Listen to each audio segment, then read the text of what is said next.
అందరికీ praise lord. దేవుని నామానికి మహిమ కలుగును గాక. మత్తయి సువార్త 1వ అధ్యాయం నుంచి దేవుడి వాక్యాన్ని ధ్యానించుకుందామండి. మత్తయి సువార్త 1వ అధ్యాయం 1వ వచనం. అబ్రహాము కుమారుడగు దావీదు కుమారుడైన యేసుక్రీస్తు వంశావళి.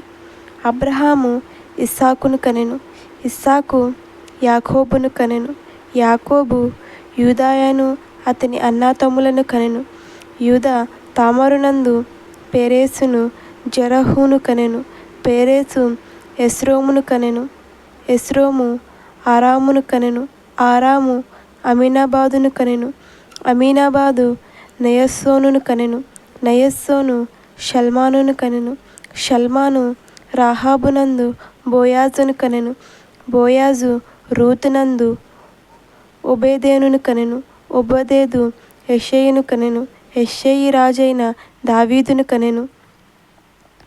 ఉరియా భార్యగు నుండిన ఆమె యందు దావీదు సొలొమోనును కనెను, సొలొమోను రెహబామును కనెను, రెహబాము అబీయాను కనెను, అబీయా ఆసానును కనెను, ఆసా యెహోషాపాతును కనెను, యెహోషాపాతు అహరోమును కనెను, అహరోము ఉజ్జియాను కనెను, ఉజ్జియా యోతామును కనెను, యోతాము అహజును కనెను, అహజు హిజ్కియాను కనెను, హిజ్కియా మనష్షేను కనెను, మనష్షే ఆమోనును కనెను, ఆమోను యోషీయును కనెను.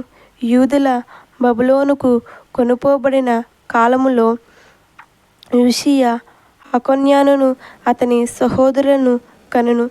బబులోనుకు కొనుపోబడిన తరువాత యొకొన్యా షయల్తీయేలును కనెను, షయల్తీయేలు జెరుబ్బాబేలును కనెను, జెరుబ్బాబేలు అబీయూదును కనెను, అబీయూదు ఎల్యాకీమును కనెను, ఎల్యాకీము ఆజోరును కనెను, ఆజోరు సాదోకును కనెను, సాదోకు అకియామును కనెను, అకీమా ఎలీహూదును కనెను, ఎలీహూదు ఎలియాజరు కనెను, ఎలియాజరు మత్తానును కనెను, మత్తాను యాకోబును కనెను, యాకోబు మరియ భర్త అయిన యోసేపును కనెను, ఆమె యందు క్రీస్తు అనబడిన యేసు పుట్టెను. ఇట్లా అబ్రహాము మొదలుకొని దావీదు వరకు తరములన్నీయు 14 తరముల, దావీదు మొదలుకొని యూదుల బబులోనుకు కొనుపోబడిన కాలము వరకు 14 తరములు, బబులోనుకు కొనుపోబడినది మొదలుకొని క్రీస్తు వరకు 14 తరములు. యేసుక్రీస్తు జననమిది మెట్లనగా ఆయన తల్లి అయిన మరియ యోసేపునకు ప్రదానము చేయబడిన తరువాత వారేకము కాకమునుపు ఆమె పరిశుద్ధాత్మ వలన గర్భవతిగా ఉండెను. ఆమె భర్త అయిన యోసేపు నీతిమంతుడై యుండి ఆమెను అవమానపరచనొల్లక రహస్యముగా ఆమెను విడనాడ ఉద్దేశించెను. అతడు ఈ సంగతులను గురించి ఆలోచించుకొనుచుండగా ఇదిగో ప్రభుదూత స్వప్నమందు అతనికి ప్రత్యక్షమై, దావీదు కుమారుడు అయిన యోసేపు, నీవు నీ భార్య అయిన మరియను చేర్చుకొనుటకు భయపడకుము. ఆమె గర్భము ధరించినది పరిశుద్ధాత్మ వలన కలిగినది. ఆమె యొక్క కుమారుని కనును. తన ప్రజలను వారి పాపముల నుండి ఆయనే రక్షించును గనుక ఆయనకు యేసు అను పేరు పెట్టవలెను.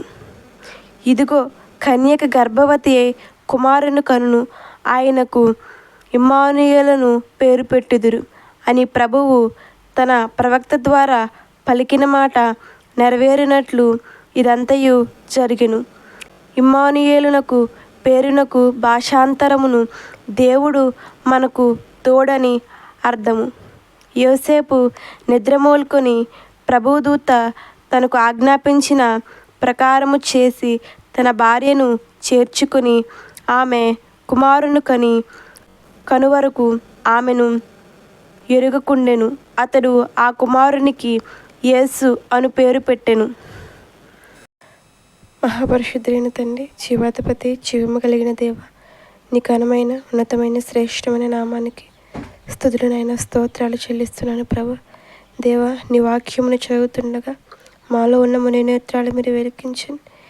మా హృదయం అనే పలక మీద నీ వాక్యమును రాసుకొని నీ వాక్యమును ధ్యానిస్తూ నిన్ను స్తుతించి నిన్ను కనపరిచి నీలో అంటుకట్టబడే జీవితాలను మా అందరికీ దయచేస్తూ రమ్మని నీ గ్రంథమును చదువుతుండగా మీరే మాకు తోడుగా ఉండి నడిపించమని సహాయము చేయమని త్వరలో రానయ్యన్న యేసు పరిశుద్ధ నామంలో అడిగి వేడుకొని పొందుకున్నాం పరమ తండ్రి. ఆమేన్. వాక్యము వింటున్న ప్రతి ఒక్క బిడ్డని దర్శించి వారితో మీరే మాట్లాడమని యేసు నామంలో అడుగుచున్నాం తండ్రి. ఆమేన్.